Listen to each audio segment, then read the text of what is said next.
que a casa é nossa. Obrigado.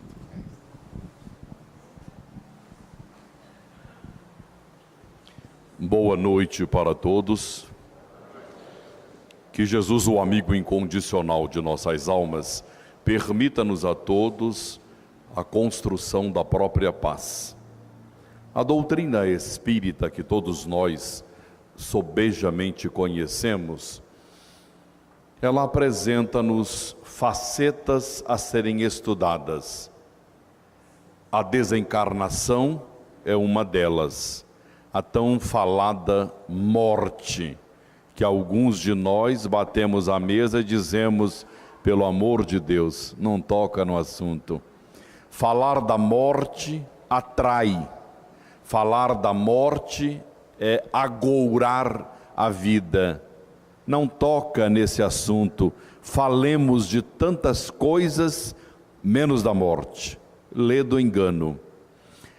A morte é a expressão mais bela na criação. Nós todos temos o conhecimento, cientificamente, de que os nossos corpos não conseguem viver 200 anos. Minha mãe, com 86 anos, se você pegar de mau jeito na pele, a pele arrebenta, fica roxa. Minha avó, aos 101 anos de idade, não podia tocar. A ponta das extremidades dos dedos vão apodrecendo, perdem a circulação. Nossos corpos morrem. Então a beleza da criação está nisso. Ou imaginemos-nos com 200 anos, em uma cama, apodrecendo em vida e não morrendo. Pelo amor de Deus, a morte é uma dádiva. A morte é um presente do Criador nas leis magnânimas da vida. Nós, quando adentramos as fileiras do Espiritismo, precisamos estudar. Nós vimos aqui o nosso confrade falando dos estudos doutrinários. Quem não estuda, bom dia a cavalo dá. Tem que estudar. A doutrina espírita exige que nós estudemos para compreender. À medida que o tempo passa, nós vamos entendendo os meandros da morte. Entenderemos hoje todo o processo da morte? Não. Allan Kardec coloca-nos a morte e André Luiz desenvolve no livro Obreiros da Vida Eterna, o médium Chico Xavier e o espírito André Luiz. Todos nós morreremos diferente. A cessação da vida física se-lo-á igual para todos, mas cada um morrerá de um jeito. Cada um de nós. André Luiz apresenta 5 casos, dizendo para nós que 5 pessoas vão morrer essa noite. E ele nos apresenta a faceta da morte de cada um dos nossos amigos. É um estudo, mas isto daqui, ele apresenta 5 pessoas. A morte existe em trocentos casos. Cada um deles é diferente um do outro. Portanto, é preciso que entendamos a morte no aspecto amplo que ela tem. O primeiro cavalheiro é Jerônimo, que está no livro Obreiros da Vida Eterna. O segundo, André Luiz, Padre Hipólito e a enfermeira Luciana. Aos que estudam perguntar-me-ão, que faz um padre aí? Ora, o mundo dos espíritos é para todo aquele que trabalha, para todo aquele cujo pensamento é harmônico. Se um vidente for a um templo católico, vai encontrar o padre sob a orientação de uma entidade espiritual, que ele dirá que é o Espírito Santo. Se formos à igreja de um crente, veremos o crente inflamado por uma entidade de Eloá, que é o Espírito Santo. Se formos em qualquer lugar do mundo, os Espíritos assessoram a todas as pessoas de boa vontade, de boa índole, cujo desejo primeiro é o de auxiliar a outrem. Então nós vamos observando. E por que guarda o padre a indumentária? Para melhor socorrer os irmãos do catolicismo, que se chegar um espírito lá, eles não vão conhecer, vão entender e conhecer o padre, e assim sucessivamente. Então nós vamos conhecer agora. Eles estão saindo da casa transitória, no livro, vindo à terra para nos apresentar os nossos irmãos. O primeiro que vai morrer é o Dimas. Ele mora numa moradia humilde, interior do Rio de Janeiro. Ele é espírita, médium falante e tem hipertrofia do fígado. Esse é o nosso Dimas, o primeiro que vai morrer. Eilo é o Dimas. O Jerônimo apresenta aos amigos e fala para nós. Ele, um médium falante, que para nós na doutrina é um médium de incorporação, trabalhador, saía no anonimato a socorrer as pessoas. Onde houvesse a dor, lá estava ele. Mas nós, os espíritas, compreendemos que todo bom médium tem disciplina. O médium que é indisciplinado arca com as consequências. Por exemplo, quem apanhou algodão, ia apanhar algodão de bermuda? Não. O algodão estava entremeado de carrapicho que cortava as pernas de todas as pessoas. Então a pessoa precisava ir apanhar algodão com aparatos nas roupas. Quem vai entrar num brejo tem que ter botas de cano largo, porque a cobra pode picar a sua perna. A mesma coisa é o médium. O médium precisa de educação mediúnica. Ele deve sair para socorrer a outrem, acompanhado de alguém que lhe possa auxiliar. O médium precisa ter cuidados. Nenhum de nós médiums é santo. Todos somos normais. E por sermos normais, termos uma vida normal, precisamos de cuidados. Asseverou-nos Jesus de Nazaré: vigiai e orai. É isso que nós precisamos, de atenção, que o amigo não teve. Bondade sem educação não leva a nada. É preciso de equilíbrio, é preciso de formatação. São Vicente de Paulo, no ano de 1745, tinha um grupo de irmãs coordenadas pela Luísa de Marilac para dar uma cesta básica, porque aquele tempo, 1745, as pessoas queriam burlar a organização e apanhar 2, 3 cestas básicas. É igual hoje, não muda nada. O homem não muda, o ser humano não muda. Então é preciso de ter disciplina, ordem, organização. Então vamos continuar vendo o segundo, é o Fábio. Também mora numa moradia muito simples, periferia do Rio de Janeiro, é espírita de religião, médium passista e tem tuberculose. Eilo, deitadinho no sofá, a esposa, 2 filhos. André Luiz narra no livro, quem for lê-lo poderá observar. O Fábio desejou beijar os filhos. A mãe ficou apreensiva, porque sendo ele tuberculoso, poderia causar nos filhos uma enfermidade. O mundo espiritual o que faz? André Luiz narra, coloca um pano na boca dele, que é uma gaze, deixa os filhos se aproximarem e beija os filhos. e afirma que Pedro outrora havia dito que o amor cobre a multidão do erro. No entanto, beijou os filhos e não os contaminou com a tuberculose. Esse é o homem que ama, tem um poder muito mais de quem conhece. Quem vai também morrer essa noite? Dona Albina, que mora numa luxuosa mansão na cidade do Rio de Janeiro, em bairro nobre. A sua religião é presbiteriana, crente, e ela trabalha com jovens na sua igreja e tem um problema de cardiopatia. Eis Dona Albina. Dona Albina, como todo bom crente, sempre está lendo a Bíblia. As duas filhas acompanham-na. Esta de amarelo está grávida. Os amigos espirituais estão em redor dela. Uma jovem que é um espírito amigo de Dona Albina vela por ela.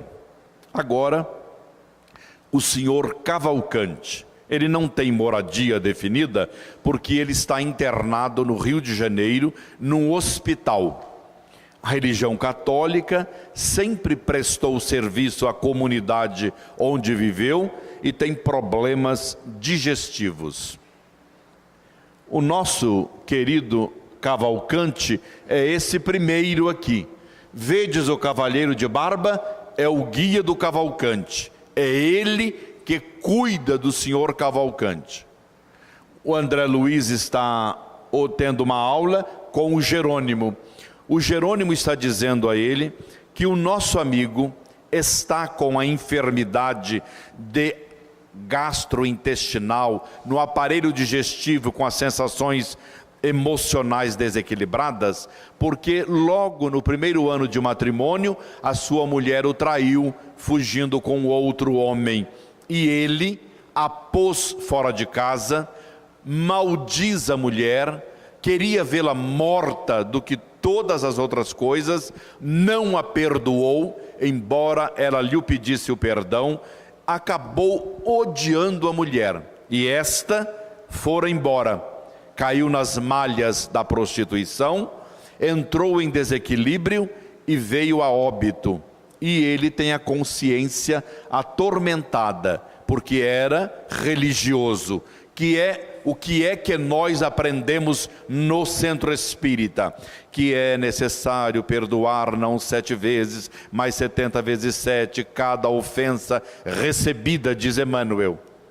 Perdoar indefinidamente, compreender o outro, a não ser que o outro vire-se para mim e diga: larga do meu pé, me deixa. Aí nós precisamos respeitar o outro, que tem o livre-arbítrio e direitos, que é preciso ser respeitado.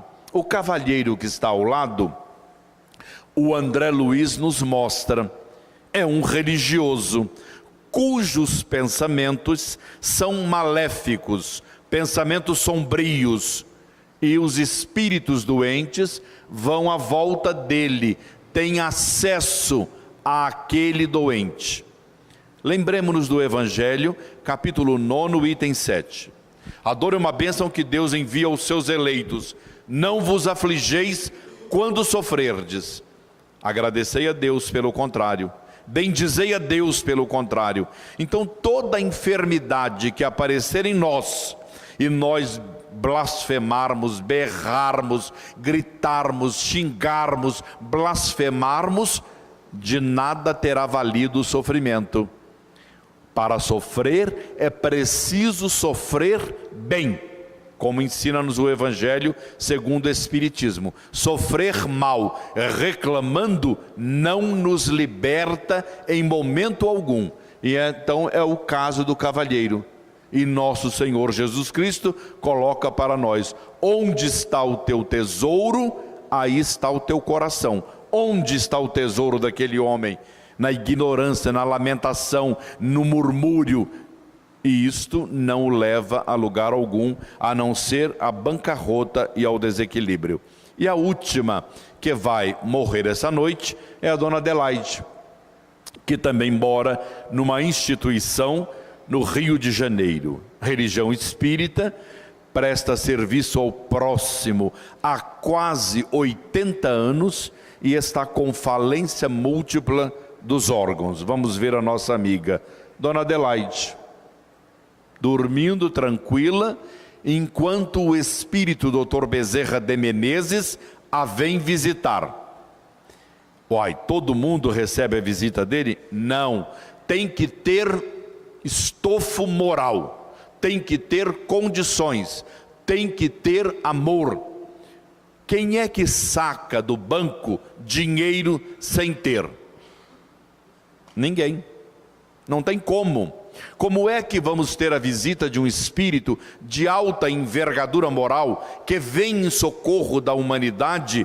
Mas é preciso ver o que é que nós temos no alforge, o que é que nós fizemos. Ela está trabalhando há mais de 75 anos nos trabalhos da caridade, nos serviços do bem.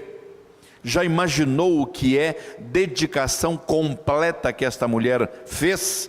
Olvidando de si própria, pensando no outro, instruindo famílias. É o que fez esta mulher. Olha a alegria que os espíritos têm com a presença do Dr. Bezerra de Menezes. Aqui, vocês conseguem ver esse liame na cabeça das pessoas? Estes são os encarnados que foram tirados dos seus corpos pelo processo do sono e estão sendo encaminhados à casa transitória, a um departamento onde eles irão receber passes transversais, longitudinais, passes curadores, reequilíbrio para a organização perispiritual. Que propriedade tem o perispírito? Absorção. Então eles vão receber um fluido, vão absorver o fluido para poder se tratar. É isto que eles estão indo. A quem estuda poderia até perguntar, como é que eles estão volitando? Porque seria interessante que o aerobus os fosse buscar, porque são corpos perispirituais densos, uma matéria densa. E aí então André Luiz explica, Jerônimo, que tem um poder magnético muito grande, envolve-os todos e pela vontade ele faz com que eles volitem. Então vimos aqui, eles estão volitando dentro de um halo energético criado pelo Espírito Jerônimo e pela vontade ele consegue levar o grupo inteiro. Vejamos a condição desse espírito. Aqui eles estão já no local da casa transitória, recebendo energias. Estão sendo orientados na medida que estão recebendo passes. Olha a importância do passe. Há no movimento espírita um dilema, uma celeuma boba, sem pé sem cabeça. Uns acham que não deve tomar passe, só o doente. Outros acham que não, outros que sim, o outro que não pode. Todo mundo dá palpite. A verdade que Chico Xavier houvera dito em uma tarde na sua residência: toma passe quem está doente para melhorar, toma passe quem está saudável para não adoecer. Passe faz bem, não mata, não engorda, ajuda-nos a desenvolvermos melhor a nossa capacidade. E o Espírito está dizendo a eles que ao retornarem, mantenham tranquilidade, serenidade. Quem tem doente em casa, o doente tem que ter equilíbrio, tem que ter amparo. Momentos de muita dificuldade, de muita dor. Se vivermos numa algaravia, numa briga constante, prejudica o enfermo, de quem nós tanto amamos e deveríamos preservar. Aqui são o grupo da Luciana, do Padre Hipólito, do Jerônimo e do André Luiz, que eles estão confabulando do excelente trabalho até então ocorrido, que eles estão satisfeitos. Agora começa o primeiro que vai morrer. Quem se lembra de quem vai morrer primeiro? Quem? O Dimas que vai morrer em primeiro lugar. Vocês já viram quando um filho ou uma filha, uma nora vai dar à luz? Todos vamos ao hospital. É uma alegria. Aqui é na morte. Os amigos espirituais que viviam na mesma colônia que o nosso Dimas, o vêm receber. Todos os amigos mais chegados o vêm receber. Dar-lhes a boa-vinda, dar-lhe a boa-vinda. O Dimas está aqui, quase na hora do desencarne. Os espíritos aplicam passes. Por mérito que ele tem, a mãe, aquela senhora de lilás, com os amigos da colônia onde vive a mãe, que não é a mesma do filho, ela o vem buscar para dar-lhe alento e o auxiliar. Todos nós somos auxiliados. Ninguém fica à mercê de nada. Todos nós temos nossos amores, temos familiares, temos amigos, temos simpatizantes. Todos nós somos assistidos. Aqui ele está morto e no colo da mãe. Aqui é o corpo de carne e ali é o corpo perispiritual. Desta forma que ocorrerá conosco também. Daquele jeitinho. Vamos ver. Vedes o fio na cabeça do corpo sem vida e na cabeça do corpo perispiritual? É o liame que André Luiz chama, em os livros tratados por ele, de cordão prateado fluídico. É isto daqui, que quando nós dormimos o corpo, todos nós saímos e temos um fio prateado. Para onde nós formos, retornaremos ao corpo. No menor sinal de mexer no corpo, nós voltamos quase que imediatamente. O choro, que é natural entre nós os espíritas, choro. Ninguém está dizendo em desequilíbrios bárbaros, mas é o choro natural. É a ausência de quem nós não mais vamos pegar fisicamente. Porque nós só compreendemos matéria, aquilo que pegamos. Mas o pensamento também é matéria, só que numa outra dimensão. E aqui ele está no colo da mãe, descansando. Aqui no velório. Vedes o corpo dentro do caixão e ele no colo da mãe. Olha o liame que envolvem os dois. Ele está morto, mas não está desencarnado. Morto ele está, mas não está desencarnado. A desencarnação só ocorrerá quando o liame que empreende o corpo perispiritual ao corpo de carne desaparece, desfaz. Aí ele estará literalmente desencarnado. Então é muito comum nós dizemos, morreu o fulano. Morreu mesmo. Porque nós não temos a consciência se ele desencarnou de fato, se ele está liberado de fato. Nós temos a apreciação que ele está morto. Agora vejamos um detalhe interessantíssimo que os espíritos apresentam. Este cavalheiro de terno azul está no velório. Diz André Luiz que o velório deveria ser no máximo de visita de 15 minutos. Quando não se é familiar, quando não se está ajudando. 15 minutos. Chega, cumprimenta, faz uma oração e vaza. Para quê? Porque o velório não é para comer pão com mortandela, linguiça, salsicha, não é para essas coisas. Não é para comer melancia. O velório é para passarmos, darmos o apoio moral e deixarmos a família. Agora este cavalheiro está com outros amigos dentro do velório, estão dentro do velório, e o cavaleiro de azul começa a contar: olha, eu sei uma fofoca do falecido que é uma bomba. É interessante os espíritos colocarem um homem fofoqueiro, né? Eu achei interessante, mas era ele fazendo a fofoca. E ele começa a contar um caso desagradável.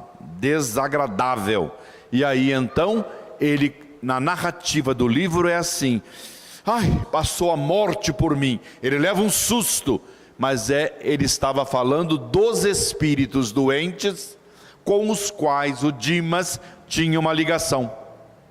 Então esses espíritos, numa lei de automatismo, vêm junto dele. Ele sente o arrepio. E a mulher diz: Deus me livre, vira essa boca para lá, porque ele havia dito que a morte estava por ali. Então imaginemos nós, com uma raiva gigantesca, fazendo um arroz ou uma polenta. Ninguém come aquilo, se comer passa mal. Tem que haver harmonia em tudo na vida. Imaginemos-nos sentados à mesa e o pau comendo.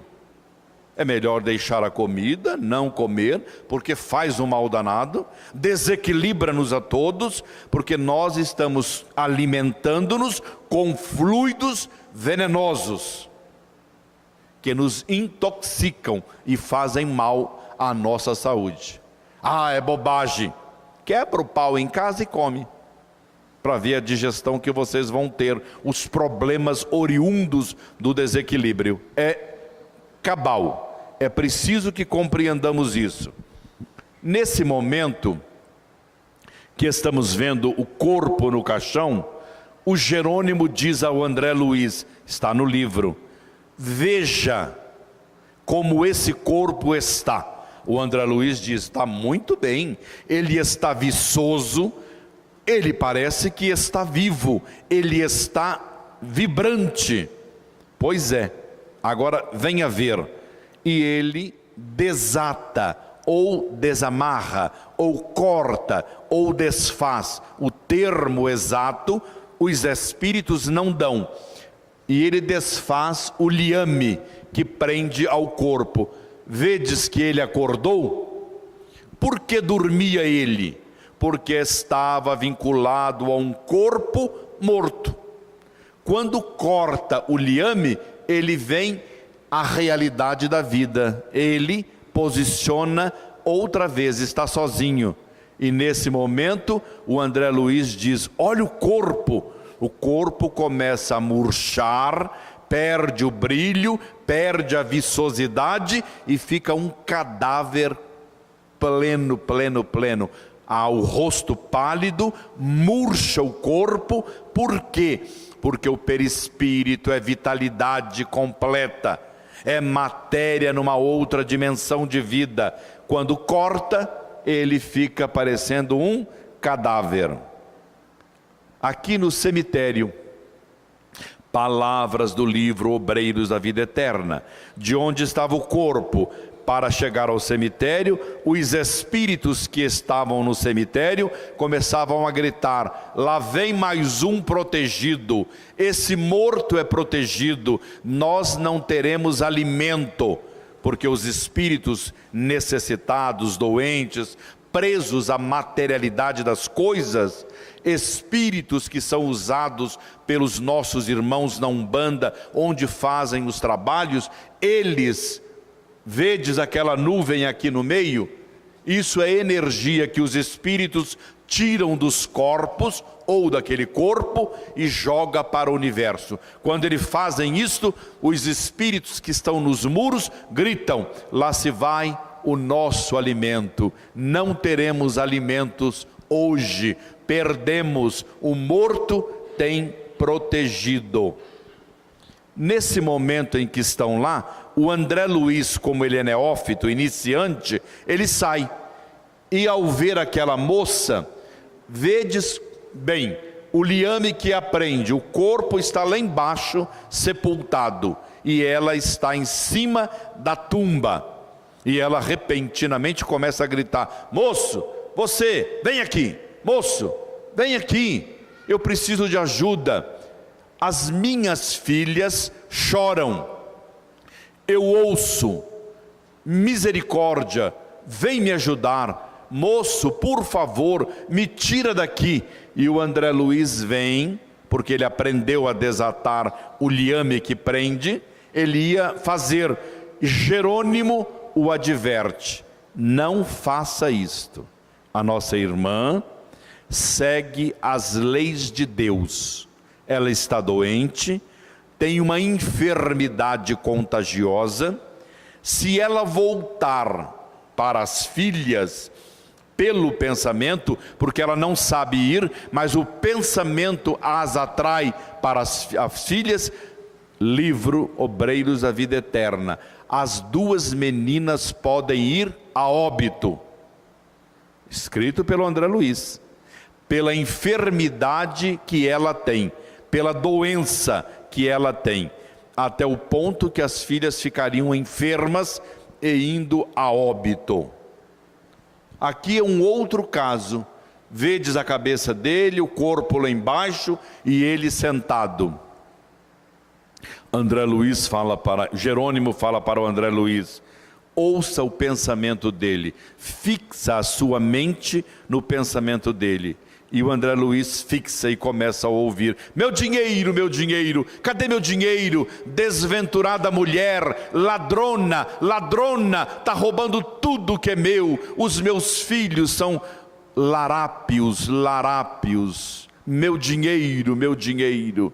E vai ficar assim por longos anos, até que ele entenda que o dinheiro não é dele, não lhe pertence. E mesmo aos que ficam e recebem o dinheiro, se não tiverem permissão do Deus, perdem-no, saindo pelos dedos afora. É preciso saber que dinheiro é para ser gerenciado, não guardado em demasia, sem proveito de ninguém.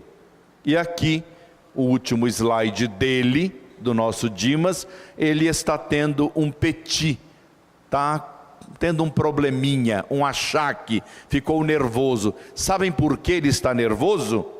Porque ele viu os filhos na residência dele descontrolados, sem religião, brigando com a mãe. E sabem por quê? Porque ele tem culpa no cartório. Ele cuidou de todos e esqueceu da família. A família em primeiro lugar. Não adianta salvarmos a Etiópia e a nossa família estiver na bancarrota. Não adianta. Não adianta mandarmos 1 milhão para a Etiópia e o meu filho não tem onde morar. É preciso que nós pensemos bem.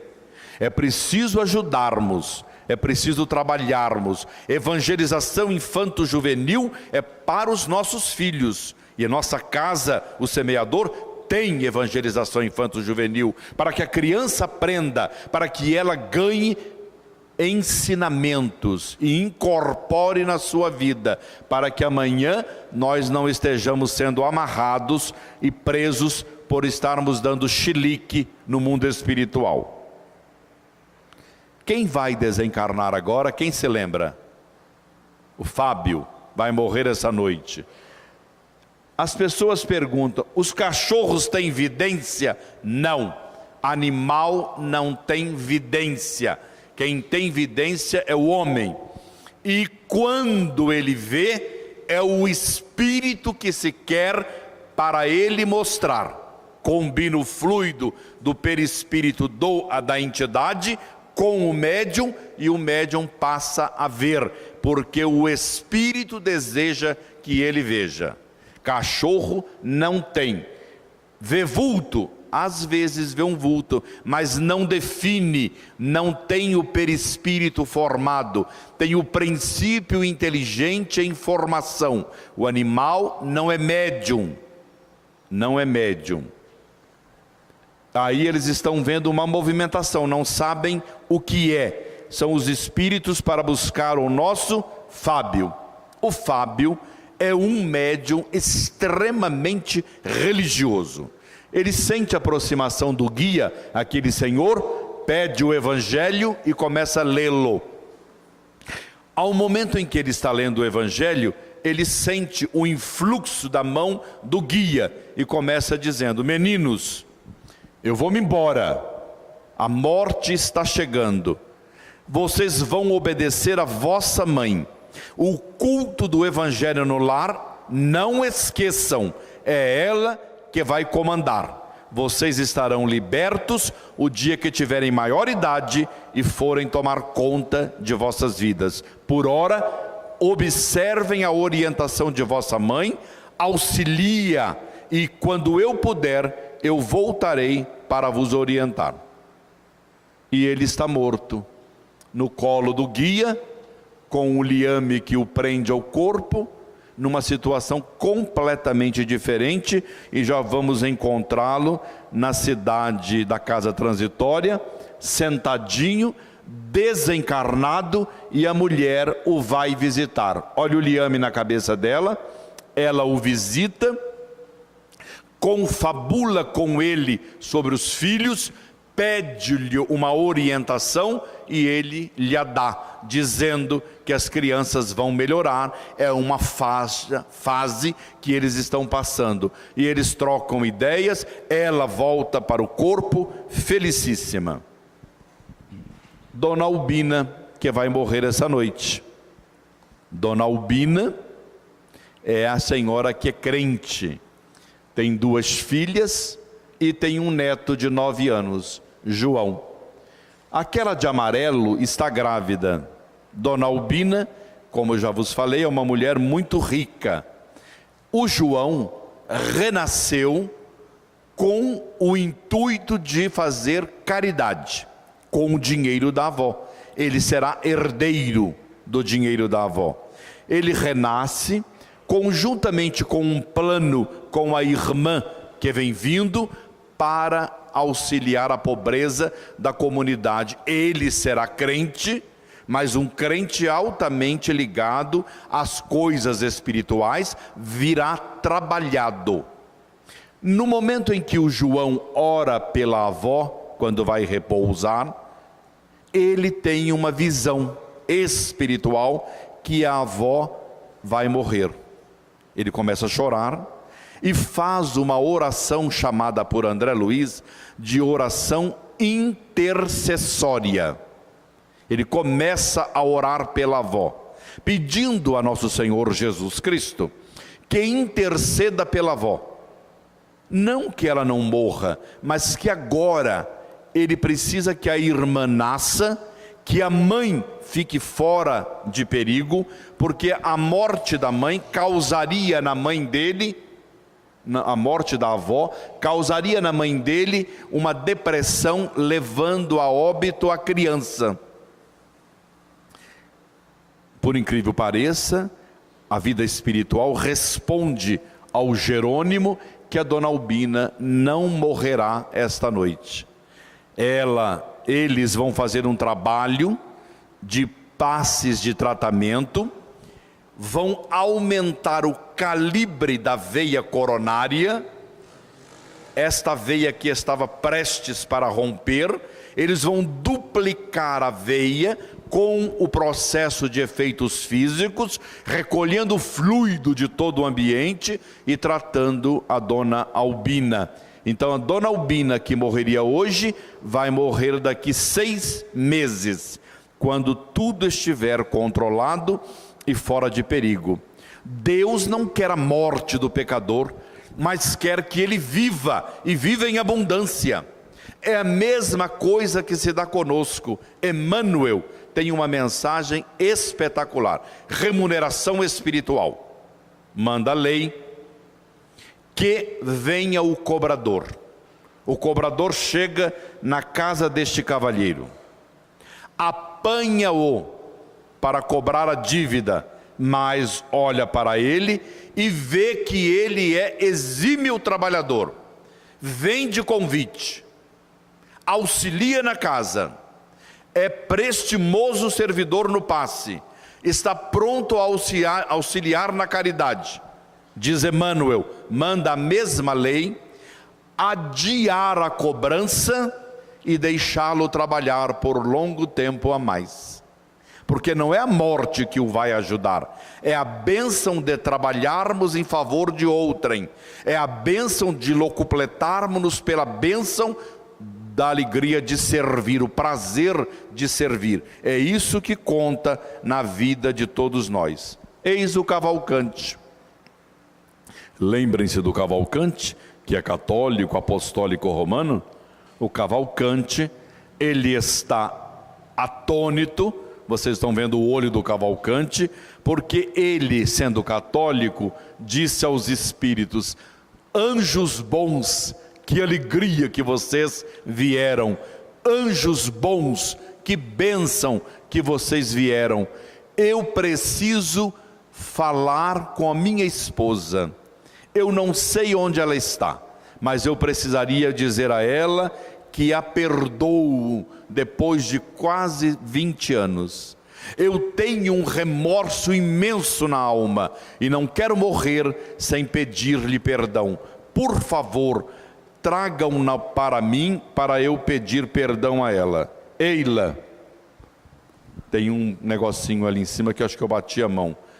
Olha a nossa irmã, está desgrenhada, toda parecendo uma perua, desequilibrada. Por que motivos? Porque a morte dela foi desastrosa, morreu na prostituição, tuberculosa, não encontrou um caminho ainda, porque tem a alma culpada pelos erros do passado. Agora imaginemos a cena, ele, a mulher, o médico e uma enfermeira, e ele começa: Iracema, me perdoa, Iracema, pelo amor de Deus me perdoa, eu cometi um erro. E o médico olha para a enfermeira e diz: olha, ficou tantã, vamos aplicar a morfina, porque ele está no último instante da morte.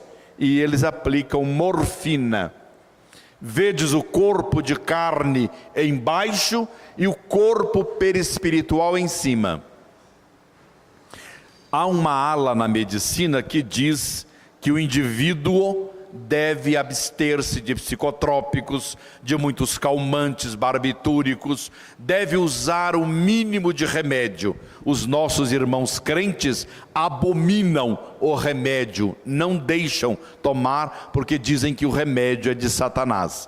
Agora, uma boa ala, que eu concordo, toma o remédio, tira a dor e louva a vida e a ciência por descobrir um remédio que tira a dor. Isso é uma bênção, mas vai de cada coração. Esse caso, que iria desencarnar por volta de 4 horas, porque aqui ele está morto, levará 3 a 4 dias, porque o perispírito é ligado ao corpo, célula a célula.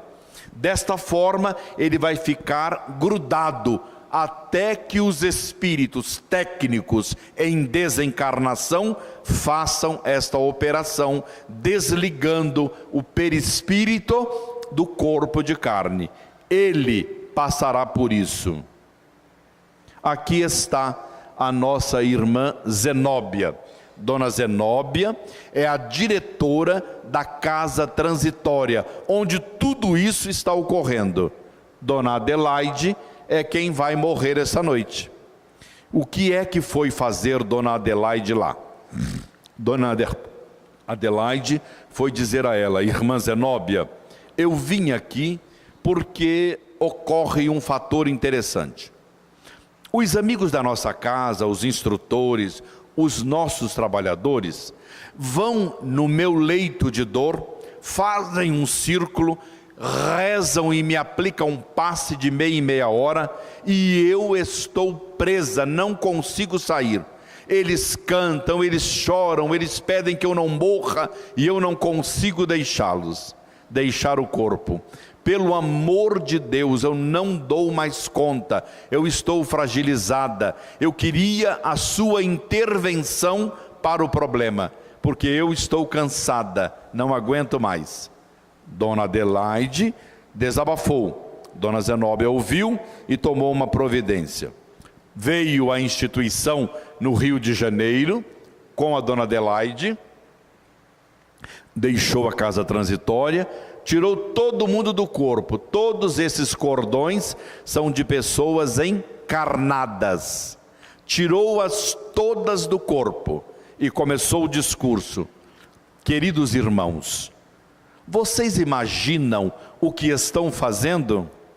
Pelo amor de Deus, vocês estão bloqueando a nossa irmã Adelaide, que deu aos vossos pais orientação, cuidou de vocês em tenra idade, está cuidando dos vossos filhos. O que é que vocês querem mais de Dona Adelaide? Dona Adelaide está em frangalhos, Dona Adelaide não aguenta mais, Dona Adelaide está enferma. Pelo amor de Deus, quando vocês retornarem para casa, deixem-na, não vão visitá-la, deixem-na desencarnar tranquila. Acabando o discurso, no dia seguinte, lá estava Dona Adelaide desencarnada, sem a pressão exterior dos amigos. Os seres humanos podem segurar? Podem. Mas quando o corpo não tem mais aonde agarrar, onde o indivíduo não consegue mais, a morte ocorre. E ali naquele exato momento, ela sai do corpo, a morte ocorreu e começa a dialogar com o Dr. Bezerra de Menezes, falando para ele da gratidão do auxílio dele em favor a todas as tarefas dela. E ela pede para ele que gostaria de ir onde está sendo velado o corpo para fazer uma oração. E aqui nós estamos vendo os últimos momentos que ela está desencarnando. Não viram que é questões de segundos. Morreu e desencarnou. Condições. Chico Xavier, meus amigos, há uns 4 anos e uns 6 meses, não ia mais a Uberaba. Na sexta-feira à noite, chamou o doutor Eurípides Egino dos Reis, um jovem que o auxilia, e disse a ele que iria no sábado à tarde, lá na Vila do Pássaro Preto, e à noite iria ao centro. O doutor Eurípides disse: não, você está doente. Eu estou dizendo que quero ir, e vou. No dia seguinte, na hora aprazada, se arrumou e lá foram. Quando chegou, pediu ao Eurípides, o barbeiro, pediu para cortar as unhas, foi para o banho sozinho, se arrumou, foi para o centro. Voltou do centro, atendeu os afazeres todos da casa, arrumou-se na íntegra, botou um terno, botou sapatos, botou uma boina, botou óculos, deitou a cama de sapatos, cruzou a mãozinha e picou a mula. Foi embora. Chico Xavier, ele que fez a sua desencarnação, nobreza de alma, deixou tudo em ordem. Apanharam o corpo e colocaram na urna. E aí, grandeza de alma. Dona Adelaide, com toda essa assistência, vai ao velório para fazer uma sentida oração em espírito para o corpo, agradecida pelos longos anos de trabalho que aquele corpo lhe possibilitou. Aqui são os espíritos acabando com uma reunião, iniciando uma reunião onde todos serão bem-vindos e dando as boas-vindas a essa equipe toda, menos a Dona Albina. Todas essas pétalas luminosas caindo afirmam o Jerônimo que são pétalas materializadas de fluidos que caem sendo absorvida pelo perispírito. Aqui, até logo, adeus, estamos acabando para a alegria de muita gente. Fiquem tranquilos, isto daqui é alô, alô, bye, bye. Meus amigos, Abençoada é a doutrina espírita, que nos lega uma oportunidade de trabalharmos em nós próprios, trabalharmos nos estudos doutrinários da casa, entendendo os meandros da morte orgânica e da desencarnação, entendendo que a maior bênção da criatura humana é quando a morte ceifa em tenra idade alguém que nos era tanta ternura. Da saudade enorme, machuca-nos a alma, machuca, mas é preciso entender que quem manda é Deus, o nosso Pai. As leis são de Deus, não é a minha vontade e não será nunca a minha, nem a vossa, nem a nossa vontade. A vontade é de Deus, o nosso Pai. Que haja compreensão acima de tudo, porque estamos numa doutrina atualizada, linda, que nos ensina a compreender a magnitude do Criador, Deus, o nosso Pai. Obrigado e muita paz a todos.